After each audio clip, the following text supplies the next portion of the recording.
자리가 마음을 다해서 하나님을 예배하는 정성된 예배의 자리, 또 하나님의 은혜에 대해서 감사가 넘치는 감사의 자리, 또 우리 마음 안에 그리스도의 뚜렷함을 결단하고 다짐하는 그러한 자리가 되었으면 합니다.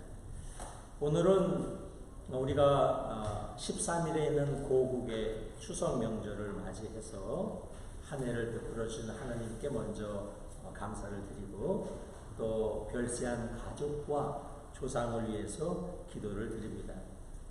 추석이면 늘 더도 말고 덜도 말고 한가위만 같아라 라는 덕담이 있는데 오늘 이 덕담이 우리에게도 함께 해서 정말 이 추석을 맞이해서 우리 모두의 가정 안에 웃음도 행복도 감사도 또 은혜도 보름달처럼 풍성하기를 주의 이름으로 축원합니다. 자, 오늘은 그리스도인의 뚜렷함을 지니려면 이라는 제목으로 함께 말씀을 나누고자 합니다. 요즘 사람이 없다라는 말을 많이 듣곤 합니다. 장관이나 공직자를 찾을 때에 국회의원이나 대통령 선거를 할 때 보면 후보자는 넘치는데 뽑을 사람이 없다는 소리를 간혹 또 자주 듣습니다. 그런가 하면 어른이 없다는 소리도 자주 듣습니다. 노인은 많은데 마음으로 존경하고 따를 어른이 없다는 이야기도 듣습니다. 또 그런가 하면 참 성직자가 없다는 소리도 듣습니다. 한국이나 미국의 사제나 목사들은 많은데 정말 참 성직자로 이렇게 존경하고 따를 만한 그런 믿고 따를 만한 사람이 없다 하는 그런 이야기도 많이 듣습니다. 모두 다 사람이 없다는 말입니다. 사람. 창세기 18장과 19장을 보면 소돔과 고모라도 결국은 국방이 약해서 무너진 것도 아니고 우리가 창세기 읽어보면 알겠지만 누가 부족해서 망했어요? 사람이 없어서. righteous man. 의로운 사람 몇 명이 없었어요? 10명이 없어서. 10명이 없어서 멸망했다라는 말이 있습니다. 사람이 없다. 아마 아주 오랜 옛날에도 또 그리고 지금에도 사람이 없다는 이야기는 틀린 말이 아닌 것 같습니다. 함석헌님의 시 그대 그런 사람을 가졌는가의 일부분입니다. 이렇게 시작을 하죠. 말길 나서는 길에 처자를 내맡기며 마음 놓고 갈 만한 사람, 그 사람을 그대는 가졌는가. 온 세상 다 너를 버려 마음이 외로울 때도 너뿐이야 하고 믿어주는 그 사람을 너는 가졌는가. 이렇게 시작을 합니다. 시인은 먼 길 떠나면서 자기의 어여쁘고 젊은 아내를 마음 팍 놓고 맡길 수 있는 그런 사람을 찾습니다.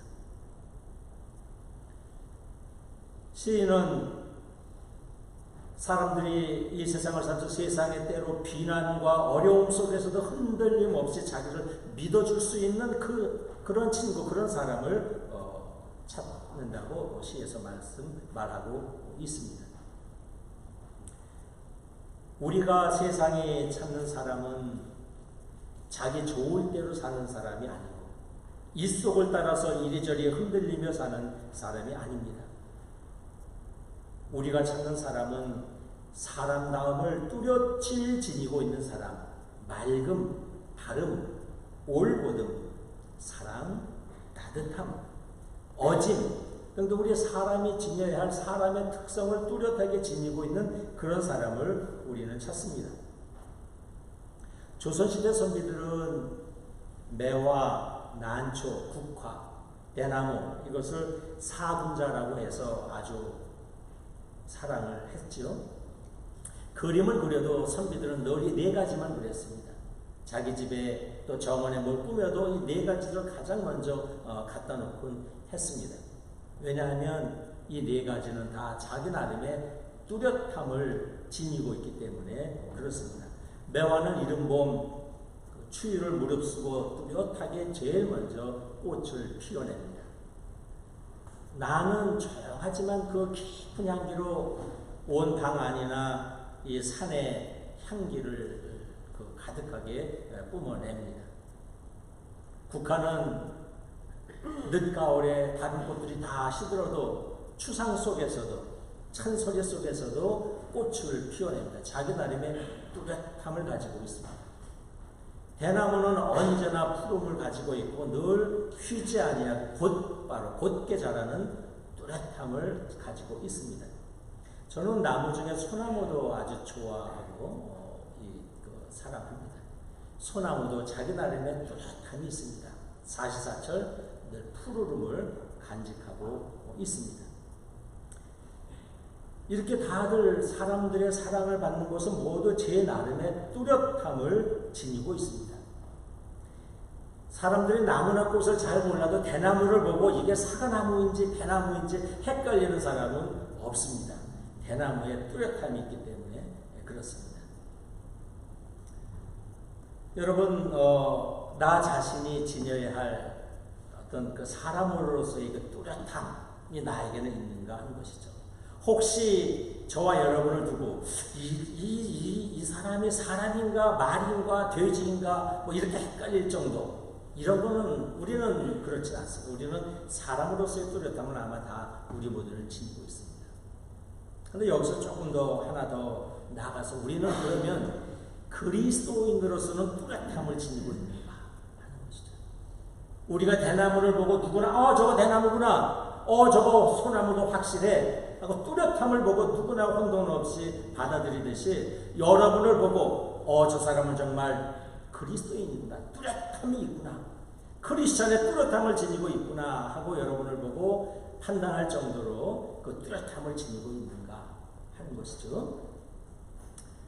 물론 제가 말씀하는 이 뚜렷함이 어떤 외형적인 겉모양의 뚜렷함을 이야기하는 것은 아닙니다. 오늘날 겉모습으로 크리스천 되기는 어렵지 않습니다. 한국교회에서 집사 되기는 참 쉽다는 얘기를 많이 합니다. 어느 교회 가서 세례 받으면 바로 집사 칭호를 준다고 합니다. 물론 기독교 신자가 되는 것이나 집사가 되는 것이 반드시 어렵게 되어야 한다는 것은 아니지만 쉽게 된다고 꼭 그것이 좋은 것만은 아니다 하는 것이죠. 너무 쉽게 되면 놓치는 것들이 많이 있습니다. 오늘 이 시간 우리는 어떻게 하면 내가 그리스도인으로서 뚜렷함을 지니고 살 수 있는가 또 지닐 수 있는가에 대해서 함께 말씀을 나눠보고자 합니다. 오늘 누가복음에서 예수께서 하신 제자의 길이 바로 이에 대한 말씀입니다. 예수님의 제자란 하느님의 사람으로서 하느님의 자녀로서 뚜렷함을 지니고 사는 사람, 이것이 예수님의 제자라고 할 수 있습니다. 오늘 예수께서는 복음서에서 하느님의 사람으로서 예수의 제자로서 지녀야 뚜렷하게 살기 위해서 지녀야 할 세 가지에 대해서 말씀하고 있습니다. 첫째로 예수님의 제자로서 살려면 뚜렷한 크리스천으로서 살려면 첫째 하느님에 대한 절대적 사랑을 가장 우선하면서 살아야 한다 하는 것입니다.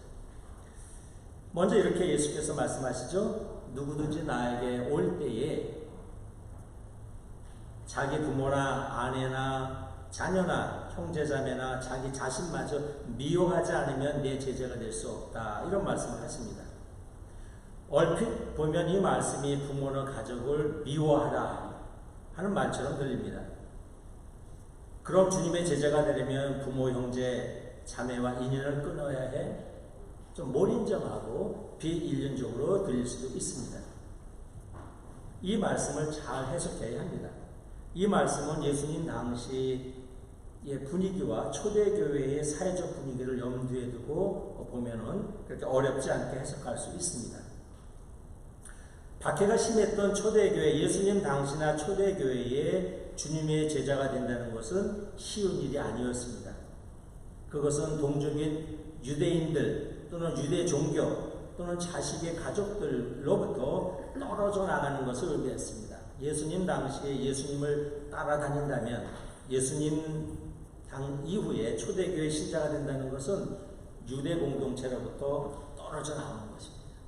마치 아브라함이 고향과 친척과 아비의 집으로부터 떨어져 나오는 것처럼 예수를 믿는다는 것은 초대교회에 자기가 익숙해 있던 어려서부터 익숙해 있던 유대 공동체로부터 떨어져 나오는 것입니다. 마을 사람들로부터 떨어져 나오는 것입니다. 이러한 그 배경을 가지고 우리가 이때를 이해해야 합니다. 자신의 사회적인 기반과 생명을 포기하는 것입니다. 그렇기 때문에 그런 것이 무서워서 예수님 당시에 예수님을 따라다니지 못하고 우물쭈물한 사람들이 많았습니다. 초대교회 당시에도 그런 것이 무서워서 자기의 익숙한 공동체로부터 떠나는 것이 무서워서 예수님의 말씀이 예수께서 길이요 진리요 생명인 것을 알면서도 우물쭈물하고 떨어져 나오지 못한 사람들이 많았습니다. 오늘 그런 사람들에게 주시는 말씀입니다. 하나님의 절대적인 사랑 앞에서 우물쭈물하면, 가족을 더 사랑하면, 고향, 이 친척의 이 사랑에 이 익숙한 것들에게 너무 묶여 있으면 나의 제자가 될 수 없다 하는 것입니다. 지금도 기독교의 선교를 인정하지 않는 중동의 이슬람 국가에서 무슬림 속에 있던 사람이 크리스찬이 된다는 것은 자기 중동 지방의 자기 마을 이슬람 사회로부터의 단절 박해 테러를 각오해야 합니다. 지금도 중동 지방에서 크리스찬이 된다고 하면 그 마을에서 박해를 받습니다. 테러를 당하기도 합니다. 바로 이러한 예수님 당시가 바로 이랬습니다. 그렇기 때문에 사람들이 진리를 사모하면서도 그런 것들이 무서워서 우물쭈물할 때 예수께서 하나님의 말씀보다 진리보다 이러한 그 익숙한 것들이 그 붙잡혀서 우물쭈물하면 나의 제자가 될 수 없다 하는 것입니다. 오늘 예수께서 말씀하신 자기 자신, 부모나 자기 자신마저 미워하지 않으면 이 헬라어는 미워하다의 헬라어는 미세오입니다. 미세오. 그러고 보니까 미워하다, M자는 같습니다. 미세오가 미워하다입니다. 헬라어는 미세오. 본래 의미는 이 미세오는 상대적인 의미를 가지고 있습니다. 그러니까 덜 사랑하라는 의미입니다. love less, 덜 사랑하라. 또는 esteem less, 덜 존중하라. 이 미세오는 덜 사랑하는 것, 덜 존중하는 것을 의미합니다. 그런데 의역에서 미워하다로 이제 우리 한국어 성경에도 영어 성경에도 미워하다라고 번역이 되어 있어서 hate라고 주로 번역이 되어 있습니다. 즉 주님보다 진리보다 말씀보다 가족이나 세상을 더 사랑하면 이렇게 의역할 수도 있습니다. 주님의 제자가 될 수 없다라는 뜻입니다. 이 말씀의 깊은 뜻은 하느님만이 절대적인 사랑이기 때문에 하느님의 사랑보다 다른 것들을 더 사랑하면 내 제자가 될 수 없다 하는 것이죠. 그리스도의 제자가 되는 첫 번째 길은 오직 진리, 즉 하느님에 대한 절대적인 사랑을 앞세우는 사람만이 그리스도의 제자가 될 수 있다 하는 것입니다. 여러분, 가족 사랑이 숭고하고 아름답지만 가족주의로 나아가면 추하게 됩니다. 만약 가족 사랑을 절대적인 가치, 이 세상 최고의 절대적인 가치로 여기고 사는 고위공직자가 있다면 그는 자신의 가족이나 친척들을 능력에 관계없이 정부의 좋은 자리로 보낼 것입니다. 가족 사랑을 최고로 여긴다면, 가족 사랑을 절대적인 사랑으로 놓고 있는 사람이라면 정부로부터 국토개발에 대한 정보를 얻으면 자기 가족들에게 먼저 정보를 줄 것입니다. 가족 사랑이 이 세상에서 제일 최고의 가치라고 여기는 판검사가 있다면 자신들의 가족들에 대해서는 법 앞에서 추상 같은 판결을 내릴 수가 없을 것입니다. 예수께서 말씀하신 것이 바로 이러한 것입니다. 절대적인 사랑에 비추어서 모든 것들을 사랑을 해야지 가족 사랑을 하느님의 절대 사랑보다 앞세우게 되는 것은 추하게 된다. 그런 사람은 나의 제자가 될 수 없다 하는 것입니다. 진정한 사랑은 가족 애를 넘어서야 합니다. 민족 애를 넘어서야 합니다. 인류 보편의 사랑으로 가야 합니다. 그것이 하느님의 사랑에 가까워지는 것입니다. 자기를 미워하라는 말씀도 마찬가지입니다. 자기를 멀리하라는 말씀입니다. 여러분, 오늘날 많은 갈등과 사건들이 다 대부분 자기 애에서 시작이 됩니다. 자기를 가장 사랑하는 데서, 자기 사랑을 절대화하는 데서 많은 문제들이 나오고 있습니다. 이기심, 자기 중심적인 태도, 교만, 소유욕, 출세욕, 오기를 부리는 것, 성폭력, 보복, 총기사고 등등이 다 자기 사랑을 절대화하는 데서, 자기 사랑을 다른 사람들에 대한 사랑보다 훨씬 높이는 데서 이러한 비극적인 일들이 일어나고 있습니다. 그러므로 오늘 예수께서는 하느님의 절대적인 사랑에 위배되는 모든 인간적인 사랑은 상대적인 사랑이기 때문에 이런 상대적인 사랑에 치우쳐 있으면 하느님의 사랑에 갈 수 없고 그리스도의 제자가 될 수 없다 하는 것입니다. 오늘 제2독서 필레몬서를 보게 되면, 필레몬은 우리 성경 가운데 가장 짧은 1장으로만 되어 있는 서신이죠. 매우 짧은 그런 서신입니다. 바울 사도는 오늘 필레몬서에서 이렇게 편지를 보내죠. 필레몬에게, 자, 오네시모라는 너에게 조물이 있던 사람이 나에게 왔는데, 이제 내가 이 사람을 다시 너에게 보내니 나에게 도망왔던 너의 종 오네시모를 용서해주고 우리 같이 복음 전파의 사역에 함께하는 일꾼으로 삼아줄 수 있겠습니까? 하는 편지를 필레몬에게 보내는 것입니다. 자, 필레몬 입장에서 보면 사실 쉬운 일이 아닙니다. 나를 버리고 도망간 종입니다. 그 도망간 종을 용서한다는 것은 쉽지 않습니다.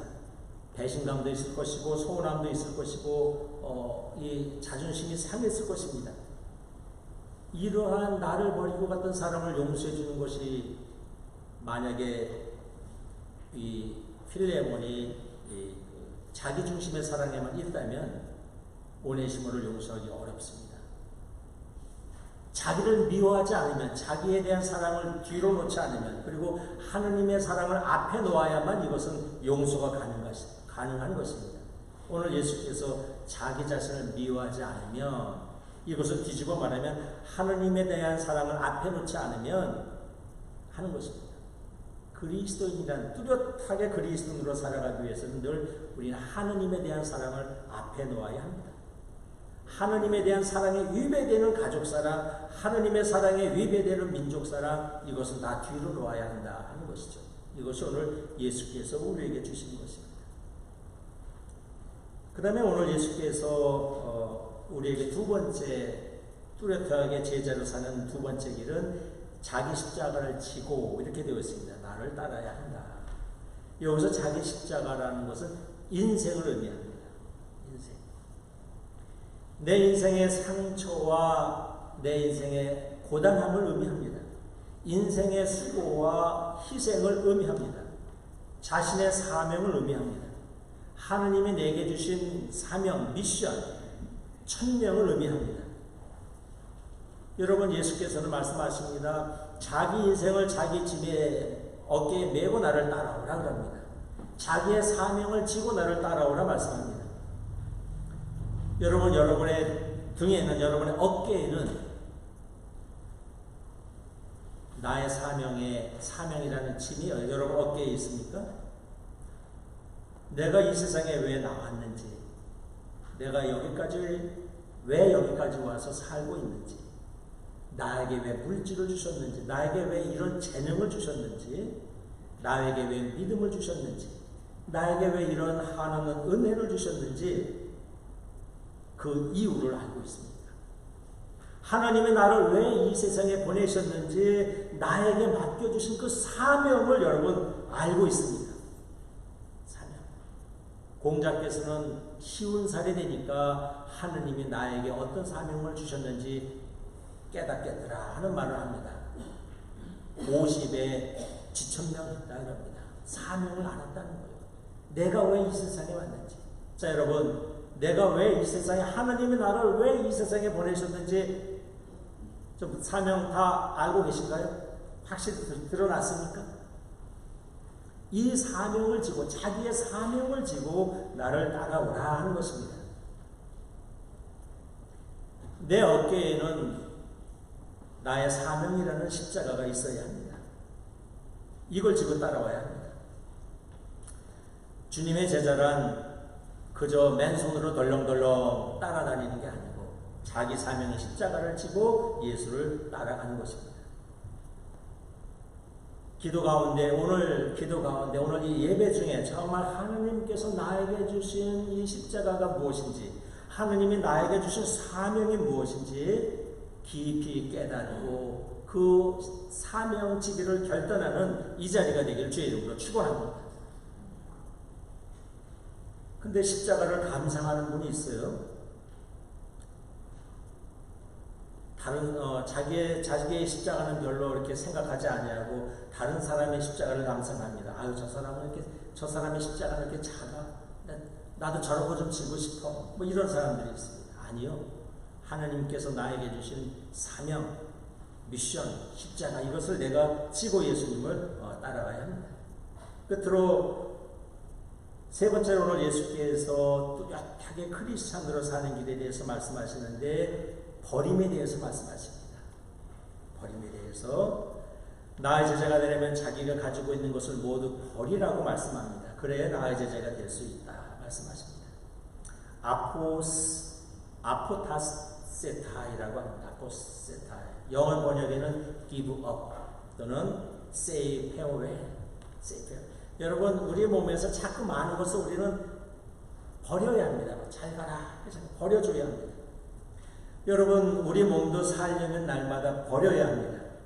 들이마실 숨이 아깝다고 계속 가지고 있으면 몇 분을 살지 못한다. 우리 자꾸 버려야 새 숨을 들이마십니다. 어제 먹은 비싼 아주 맛있는 음식이 아깝다고 계속 가지고 있으면 안 됩니다. 어제 먹은 음식은 오늘 어떻게 해야 돼요? 버려야 됩니다. 버려야. 그래야 우리는 새로운 것을 또 먹을 수 있습니다. 우리 집에 낡고 망가진 가구는 버려야지만 새로운 가구가 우리 집에 들어올 수 있습니다. 내 몸에 죽은 세포는 자꾸 버려야 새로운 세포가 내 몸에서 자꾸 생겨나서 우리가 살아갈 수 있습니다. 오늘 주님께서 말씀하십니다. 가지고 있는 것을 모두 버리라 말씀합니다. 지나친 자기에 대한 사랑, 자기의 탐욕, 의심, 불안을 우리는 버려야 합니다. 인생의 무거운 짐을 우리는 내려놓아야 합니다. 우리의 마음과 눈을 어둡게 하는 소유와 세상에 대한 집착을 우리는 날마다 내려놓아야 합니다. 버려야 합니다. 잘못된 가치관이 있으면 버리고 새로운 가치관으로 우리는 정립을 해야 합니다. 마음의 분노, 상처, 열등의식, 부정적인 생각을 우리는 날마다 버려야 합니다. 버려야 합니다. 버림입니다. 버림. 오늘 일독서 예레미야 예언자의 선포를 들었습니다. 주전 587년, 지금으로부터 약 2600년 전에 이스라엘이 도덕적으로 타락해서 바벨론에게 멸망할 그런 위기에 있었습니다. 이때 예레미야 예언자는 이스라엘의 백성들에게 외칩니다. 악한 행실을 버리십시오. 우상 숭배를 멈추십시오라고 얘기합니다. 그는 버림을 얘기합니다. 그래야 하나님께서 이스라엘 백성들을 지켜주실 것이라고 예레미야 예언자는 선포합니다. 하나님의 사람이 되기 위해서는, 그리스도의 뚜렷한 제자로 살기 위해서는 우리는 버려야 할 것들이 많이 있습니다. 이스라엘이여 악한 것들을 버리고 하나님에게 돌아오라고 예레미야가 선포했는데, 오늘 이 시간 나의 마음에서, 나의 삶 속에서 버려야 할 것을 버리는 결단의 자리가 되기를 주의 이름으로 축원합니다. 성령의 인도하심 가운데 우리는 날마다 내가 무엇을 버려야 할지 자꾸 자꾸 버려놔야 합니다. 여러분, 우리가 구할 것을 자꾸 구하는 분들이 많습니다. 하나님 이것도 해주세요. 하나님 저것도 해주세요. 우리 많이 기도합니다. 좋은 일입니다. 그러나 동시에 여러분, 버리는 노력도 해야 됩니다. 하나님 이거 버리기를 원합니다. 하나님 저거 내려놓기를 원합니다. 버려야 합니다. 오늘 예수께서 말씀하십니다. 자기의 모든 것을 버리고 나를 따르라 말씀하십니다. 말씀을 마칩니다. 예수님처럼 하나님의 사람으로 뚜렷하게 살아가기를 주의 이름으로 축원합니다. 날마다 하나님의 사랑을 가장 우선에 놓으시고 날마다 자기의 사명을 기쁨으로 감당하시고 기왕 져야 할 거면은 애고하고 져야겠어요? 기쁨으로 져야겠어요? 기쁨으로 져야 합니다. 기쁨으로 지고 그리고 날마다 내가 내려놓을 것 버릴 것은 버리고 이렇게 할 때 우리는 그리스도의 뚜렷한 제자로 살 수 있습니다. 날마다 철저한 자기 배움과 자기 버림, 끊임없는 구두의 노력과 훈련을 통해서 오늘 사람이 없다는 이 세상에서 정말 뚜렷하게 그리스도의 제자로 살아가기를 주의 이름으로 축원합니다. 성부와 성자와 성령의 이름으로 말씀드렸습니다.